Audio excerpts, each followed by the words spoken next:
When future scholars take a look back at the intellectual history of the last quarter of the 20th century, the work of Professor Edward Said of Columbia University will be identified as very important and influential. In particular, Said's 1978 book, Orientalism, will be regarded as profoundly significant. Orientalism revolutionized the study of the Middle East and helped to create and shape entire new fields of study, such as post-colonial theory, as well as influencing disciplines as diverse as English, history, anthropology, political science, and cultural studies. The book has now been translated into 26 languages and is required reading at many universities and colleges. It is also one of the most controversial scholarly books of the last 30 years, sparking intense debate and disagreement. Orientalism tries to answer the question of why, when we think of the Middle East, for example, we have a preconceived notion of what kind of people live there, what they believe, how they act, even though we may never have been there or indeed even met anyone from there. More generally, Orientalism asks, how do we come to understand people, strangers, who look different to us by virtue of the color of their skin? The central argument of Orientalism is that the way we acquire this knowledge is not innocent or objective, but the end result of a process that reflects certain interests. That is, it is highly motivated. Specifically, Said argues that the way the West, Europe and the US, looks at the countries and peoples of the Middle East is through a lens that distorts the actual reality of those places and those people. He calls this lens through which we view that part of the world Orientalism, a framework that we use to understand the unfamiliar and the strange, to make the peoples of the Middle East appear different and threatening. Professor Said's contribution to how we understand this general process of what we could call stereotyping has been immense. The aim of this program is to explore these issues through an interview with him. He starts by discussing the context within which he conceived Orientalism. Well, my interest in Orientalism began for two reasons. One was an immediate thing, that is to say, the Arab-Israeli War of 1973, which had been preceded by a lot of images and discussions in the media and the popular press, about how the Arabs are cowardly and they don't know how to fight and they're, always going to be beaten because they're not modern. And then everybody was very surprised when the Egyptian army crossed the canal in early October of 1973 and demonstrated that, like anybody else, they could fight. So that was one immediate impulse. And the second one, which has a much longer history in my own life, was the constant sort of disparity I felt between what my experience of being an Arab was and the representations of that one saw in art. I mean, I'm talking about very great artists, like Delacroix and Ingres and Gérôme and people like that, novelists who wrote about the Orient, like Disraeli or Flaubert. And the fact that those representations of the Orient had very little to do with what I knew about my own background in life. So I decided to write the history of that.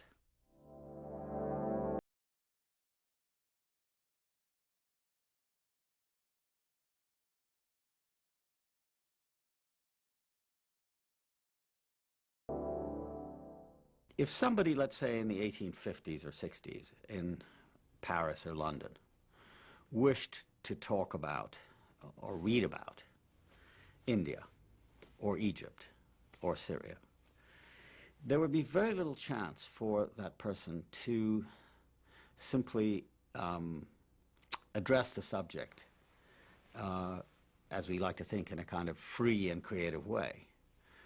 A great deal of writing had gone before. And this writing was an organized form of writing, like an organized science, what I've called Orientalism. And it seemed to me that there was a kind of repertory of images that kept coming up, the sensual woman who's there to be sort of used by the man. The East is a kind of mysterious place full of secrets and monsters. The marvels of the East was a phrase that was used. And the more I looked, the more I saw that this was really quite consistent with itself. It had very little to do with people who had actually been there.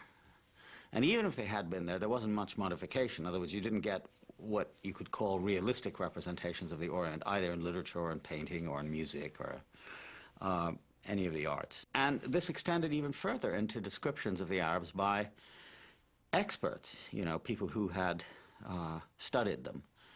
And I noticed that even in the 20th century, some of the same images that you found in the 19th century amongst scholars like Edward William Lane, who wrote his book on the modern Egyptians in the early 1830s. And then you read somebody in the 1920s, and they're more or less saying the same thing. One great example that I always give is that the wonderful French poet Gérard de Nerval, who went on a voyage to the Orient, as he called it. And I was reading this book of his travels in Syria, and there was something very familiar about it. You know, it sounded like something else that I'd read. And then I realized that what he was doing almost unconsciously was quoting Lane on the Egyptians, on the theory that the Orientals are all the same, no matter where you find them. I mean, if it's in India or in Syria or in Egypt, it's basically the same essence. So there develops a kind of image of the timeless Orient, as if the Orient, unlike the West, doesn't develop. It stays the same. And that's one of the problems with Orientalism, is it creates an image outside of history, of something that is placid and still and, you know, eternal, which is simply contradicted by the facts of history. You see, so in that one sense, it's a creation of you might say an ideal other for Europe.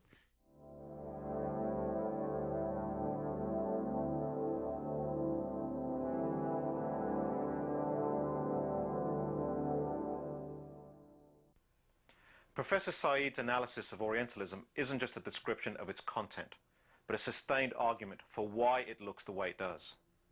It's an examination of the quite concrete historical and institutional context that creates it.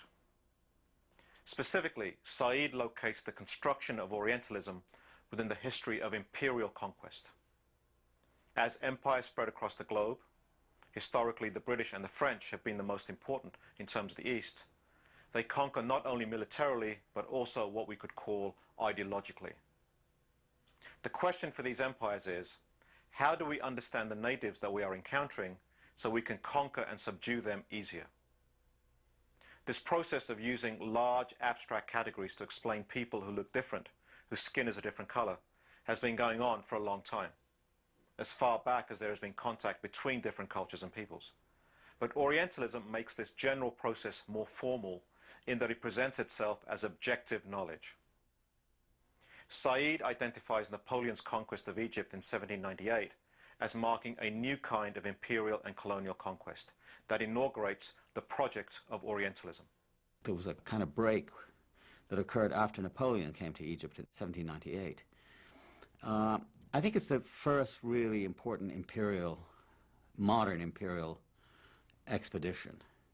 So he invades the place, but he doesn't invade it the way the Spaniards invaded the New World, looking for loot. He comes instead with an enormous army of soldiers, but also scientists, botanists, architects, philologists, biologists, historians, whose job it was to record Egypt in every conceivable way and produce a kind of scientific survey of Egypt, which was designed not for the Egyptian, but for the European.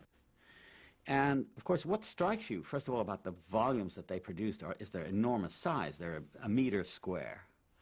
And all across them is written the power and prestige of a modern European country that can do to the Egyptians what the Egyptians cannot do to the French. I mean, there's no comparable Egyptian survey of France. To produce knowledge, you have to have a power to be there and to see in expert ways things that the natives themselves can't see.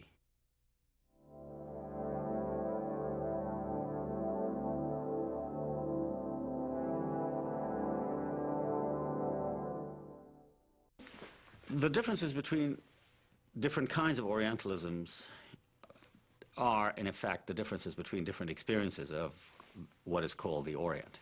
I mean, the difference between Britain and France on the one hand and the United States on the other is that Britain and France had colonies in the Orient. I mean, they had a long-standing relationship and imperial role in a place like India. You know? So that there's a kind of a archive of actual experiences of being in India, of ruling the country for several hundred years, right?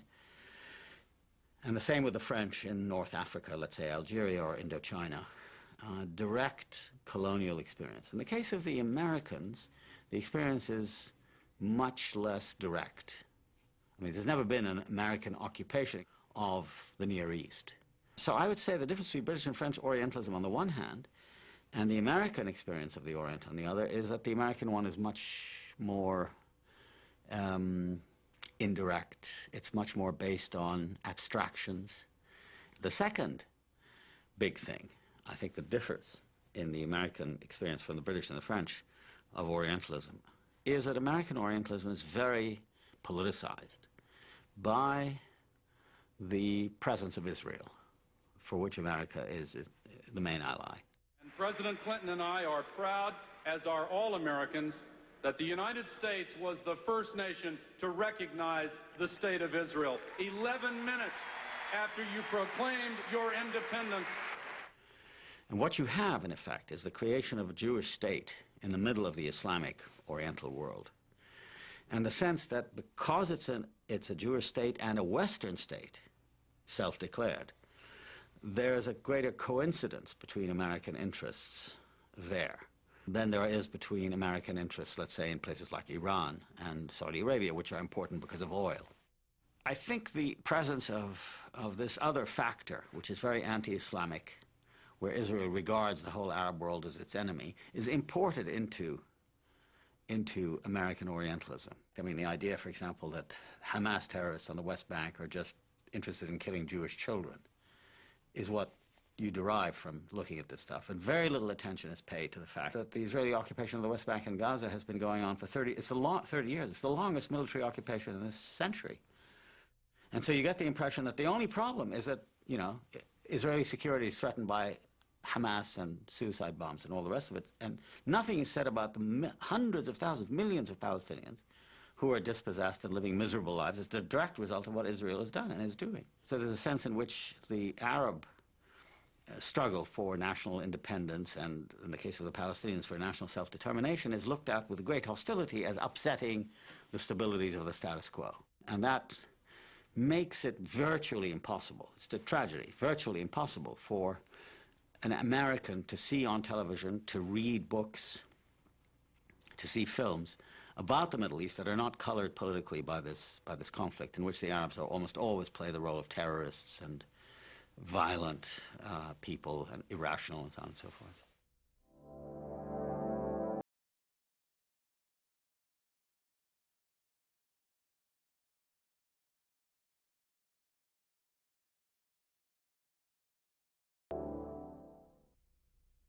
That's another thing that America really needs to think about is our racism that comes from the United States towards Muslim people and towards Arabic people. And that's something that has to stop. And the United States has to start respecting people from the Middle East in order to find a solution to the problem that's been building up over many years. So I thank everyone for your patience and letting me speak my mind on that. Many people believe the way that Americans understand the Muslim world is very problematic. Indeed, anti-Arab racism seems to be almost officially sanctioned. You can make generalized and racist statements about Arab peoples that would not be tolerated for any other group. At the heart of how this new American Orientalism operates is the threatening and demonized figure of the Islamic terrorist that is emphasized by journalists and Hollywood. Now, Said recognizes that terrorism exists as a result of the violent political situation in the Middle East. But he argues that there is a lot more going on there that is misunderstood or not seen by the peoples of the West. The result of the media's focus on one negative aspect alone means that all the peoples of the Islamic world come to be understood in the same negative and paranoid way. That is, as a threat. So that when we think of people who look like that and who come from that part of the world, we think fanatic, extreme, violent. Said argues that understanding a vast and complex region like the Middle East in this narrow way takes away from the humanity and diversity of millions of ordinary people living decent and humane lives there. We asked Would he plant a bomb to blow up the Americans if the Islamic underground asked him to? The answer was yes. After I'd written Orientalism and a book called The Question of Palestine in the early 80s, in the late 70s rather, and beginning of the 80s, I wrote a third book, which is called Covering Islam, and I thought of them as a kind of trilogy. And Covering Islam was an account of the coverage of Islam in the popular media, immediately occasioned by the Iranian Revolution, which described itself, as you recall, as an Islamic revolution. And, you know, what I discovered was a huge arsenal of images employed by the media. Large masses of people waving their fists, black banners, you know, the stern-faced Khomeini, all of them giving an impression of the utmost negative, sort of evil emanation. So the impression you got of Islam was that it was a frightening, mysterious, above all threatening, as if the main business of Muslims was to threaten and try to kill Americans. As recently as last year, 1996, that is to say almost 16 or 17 years after I wrote Covering Islam, I did an update of the book, and I wrote a new introduction. And I found, quite to my horror and surprise, that during those 16 or 17 years, with the large number of events in the Islamic world taking place, which you would think would allow for more familiarity with a more refined sense of what was taking place on, let's say, as reflected in television and print journalism, in fact was the opposite. I think the situation got worse, and that what you had instead now was a much more threatening picture of Islam, represented, for example, by a television film called Jihad in America, based on the bombing of the World Trade Center. I've reported on international terrorism for the past 10 years. And since the World Trade Center bombing, I've been investigating the networks of Islamic extremists committed to jihad in America. For these militants, jihad is a holy war, an armed struggle to defeat non-believers or infidels. And their ultimate goal is to establish an Islamic empire. But this gathering did not take place in the Middle East. It happened in the heartland of America, Kansas City, Missouri. Combating these groups within the boundaries of the Constitution will be the greatest challenge to law enforcement since the war on organized crime. But never the same generalizations were made, let's say, about the Oklahoma City bombing, that this was a Christian fundamentalist, et cetera, et cetera. But the Islamic jihad had come to America, and you had these scenes of the most irresponsible journalism, where you'd see people talking in Arabic and then a voiceover saying, and they're discussing the destruction of America. Whereas if you picked up a little of what was being said, if you knew the language, it had nothing to do with that. And that Islam and the teachings of Islam became synonymous with terror, and the demonization of Islam allowed for very little distinction between piety, let's say, and violence.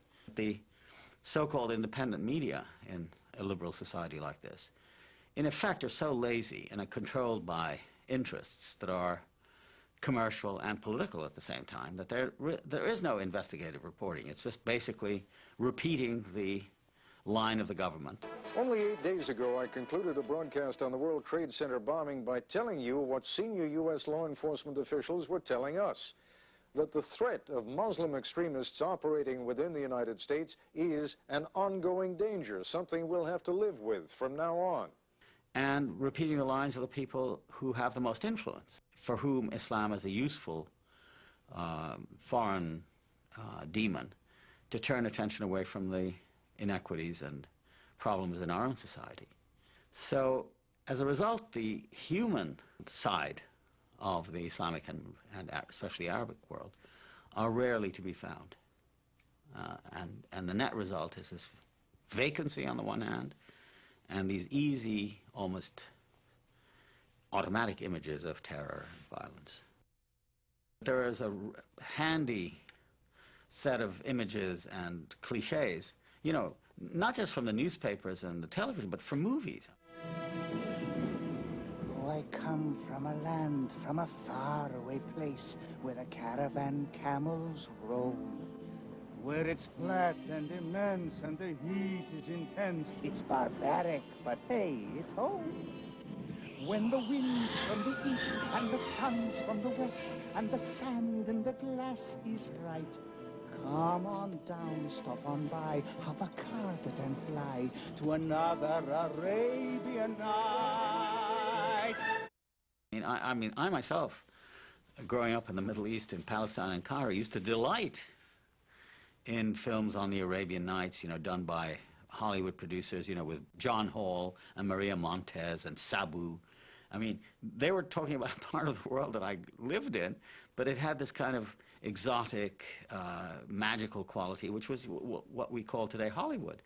So there was that whole repertory of the sheiks and the desert and the galloping around and the scimitars and the dancing girls and all. That's really the material. The situation in the popular media is basically that Muslims are really two things. One, they're villains of one sort, villains and fanatics.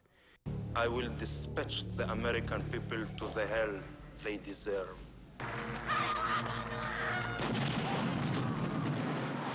And B, many films end up with huge numbers of bodies, Muslim bodies, strewn all over the place, the result of Arnold Schwarzenegger or Demi Moore, Chuck Norris. Lots of films about guerrillas going in to kill Muslim terrorists. So the idea of Islam is something that to be stamped out.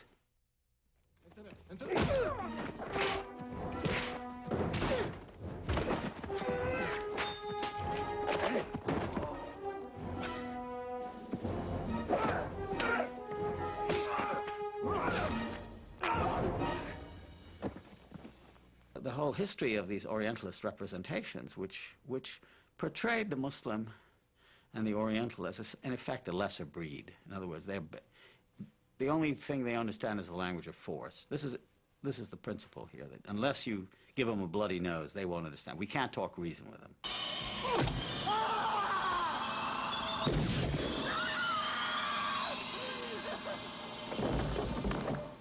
Is the Arab world full of terrorists? Well, all you have to do is sort of break down the question into common sense and say, there are terrorists, as there are everywhere. But, there's a lot more going on there. We're talking about 250, 300 million people. And one of the great problems with Orientalism to begin with is these vast generalizations about Islam and the nature of Islam. There's very little in common that you can talk about as Islam, let's say, between Indonesia and Saudi Arabia. They're both Muslim countries, but the differences in history and language and traditions and so on are so vast that the word Islam has, at best, a tenuous meaning. The same is true within the Arab world. Morocco is very different from Saudi Arabia. Algeria is very different from Egypt. And I would argue, in fact have argued, that the predominant mood of the Arab world is very secular. It's easy to attract attention, and certainly the media's attention, for some of the political reasons that are obvious. To discredit the Arabs, to make them seem like a threat to the West, to keep the idea around at the end of the Cold War that, there are foreign devils. Otherwise, what are we doing with this gigantic military? This huge military budget that is twice as much as the entire world's military budget combined. So you have to have threat. And the result is it's very hard to find works that are sympathetic to the Arabs and Islam. Islam is seen as the enemy of Christianity, and the United States sees itself as a Christian or Judeo-Christian country in affiliation with Israel, and that Islam is the great enemy, the competitor. There's a history of that. And I give the example of Dodi Fayad, the erstwhile suitor of Princess Diana.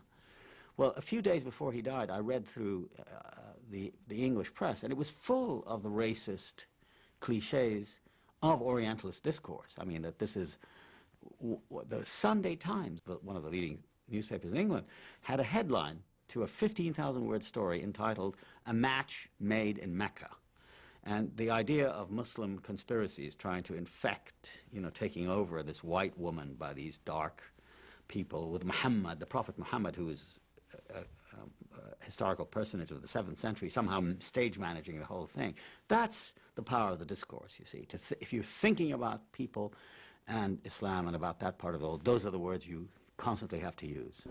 And you won't get hurt! I give you my word! No way, you wacko! So discourse is a regulated system of producing knowledge within certain constraints, whereby certain rules have to be observed. Okay, Libya, exports. Yes, sir, you American pig. Nice touch. To think past it, to go beyond it, not to use it, is virtually impossible, because there's no knowledge that isn't codified in this way about that part of the world. May I help you? Hayat fal Philistine. Wabushnia. Listen to the sound of Al-Tar.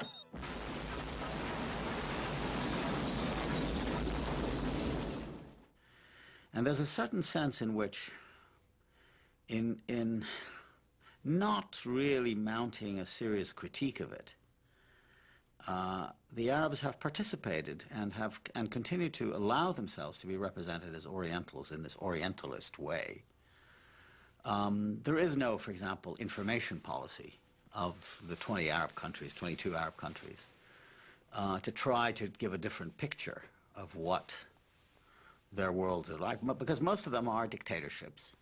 All of them are dictatorships without democracy, who are in desperate need of U.S. patronage, government patronage, to support them. And so they're not about to criticize the United States, not about to engage in a real dialogue.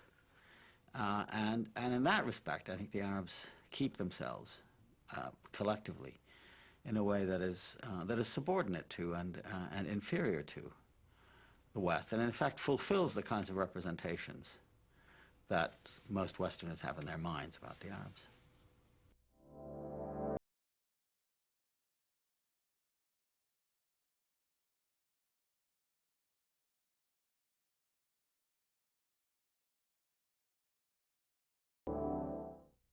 The attack came without warning, and according to a U.S. government source, told CBS News that it has Middle East terrorism written all over it. The attack in Oklahoma City appears to have a familiar mark. This was done with the attempt to inflict as many casualties as possible. That is a Middle Eastern trait. The fact that it was such a powerful bomb in Oklahoma City immediately drew investigators to consider deadly parallels that all have roots in the Middle East. ABC News has learned that the FBI has asked the U.S. military to provide up to 10 Arabic speakers to help in the investigation. Well, one of the interesting things about the persistence of Orientalism, I mean, almost, when you think about it, almost astonishing persistence of it was the Oklahoma City bombing in April of 1995. I can give you a personal example. I was in Canada giving some lectures at the actual time of the bombing. And maybe half an hour after the event had occurred in the afternoon, my office was inundated with phone calls from the media. And I rang my office from Canada, as I frequently do, to find out, you know, if there was any message for me that needed attention and so on.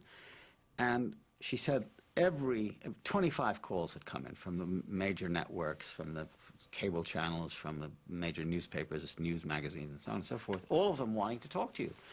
And I said, what about? About this event in Oklahoma City? And I said, well, what does that have to do with anything? Well, apparently somebody had volunteered, one of these instant commentators, that the notion that this seemed like a Middle East-style bombing and that there were a couple of swarthy people around right after the bombing, or seen after the bombing.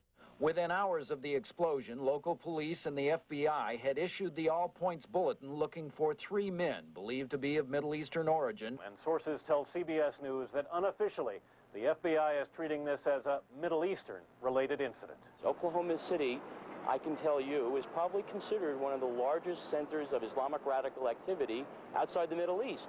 And so this got them to think that they should talk to me, not because I had anything to do with it, but because by virtue of being from the Middle East, I would have an inside insight into this.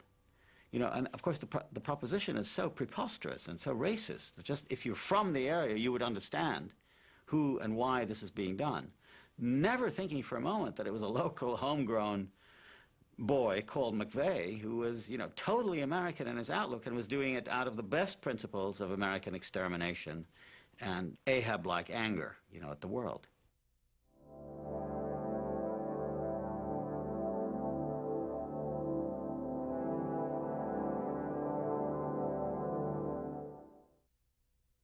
Professor Said is not only a literary theorist, he is also a very prominent and active representative of the Palestinian people.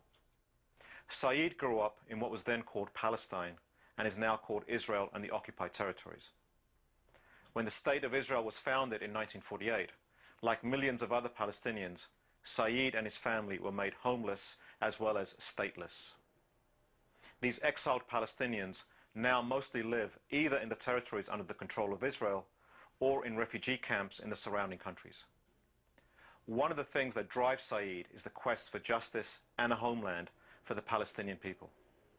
And there's a close connection between Said's intellectual work and his political activism.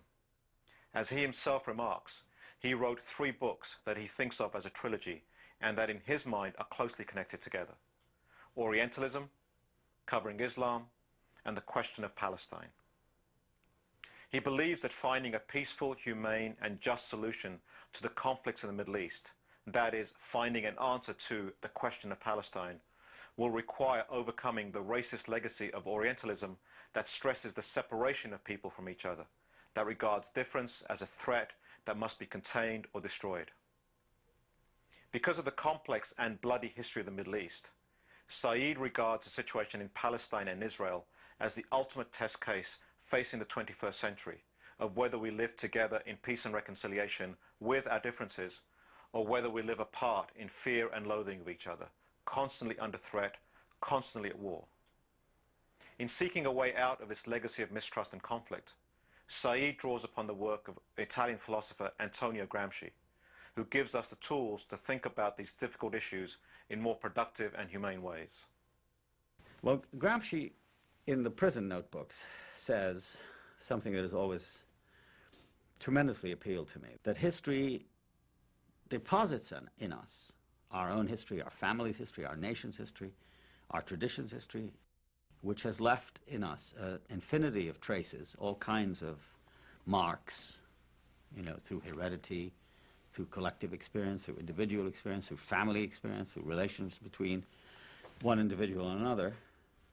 A whole book, if you like, a series of an infinity of traces. But there's no inventory. There's no orderly guide to it. You know? So Gramsci says, therefore the task at the outset is to try to compile an inventory. In other words, to try and make sense of it. And this seems to me at any rate, to be the most interesting sort of human task. It's the task of interpretation. It's the task of giving history some shape and sense for a particular reason, not just to, you know, to show that my history is better than yours, or my history is worse than yours. I'm a victim and you're somebody who's oppressed people and so on. But rather, to understand my history in terms of other people's history. In other words, to try to understand, to move beyond, to generalize one's own individual experience to the experience of others. And I think the great goal is, in fact, to become someone else, to transform itself from a unitary identity to an identity that includes the other without suppressing the difference. That, he says, is the great goal. And for me, I think that would be the case, you know. And that would be the notion of writing an inventory, a historical inventory, which not only understand oneself, but understand oneself in relation to others, and to understand others as if you would understand yourself. Palestine is so important in this respect because of its local complexities, that is to say, Arabs and Jews, Arab Muslims and Arab Christians and Israeli Jews, of themselves very mixed backgrounds. I mean, we're talking about Polish Jews, Russian Jews, American Jews, Yemeni Jews, Iraqi Jews, Indian Jews.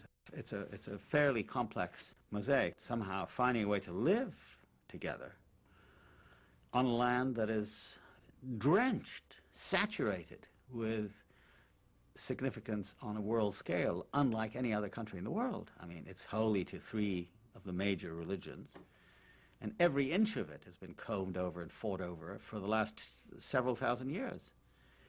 And the pattern so far has been the Zionist pattern, which is to say that, you know, it's promised to us, we're the chosen people, everybody else is sort of second rate, throw them out or treat them as second-class citizens. And in contrast to that, some of us, not everybody, but many Palestinians have said, well, we realize that we are being asked to pay the price for what happened to the Jews in Europe under the Holocaust. It was an entirely Christian and European catastrophe in which the Arabs played no part.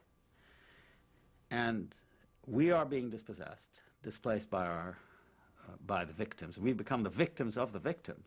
But as I say, not all of us say, well, they should be thrown out, because we have been thrown out, and so we have another vision, which is a vision of coexistence, in which Jew and Arab, Muslim, Christian, and Jew, can live together in some polity, which I think it requires a kind of creativity and invention that is possible, vision, that would replace the authoritarian hierarchical model.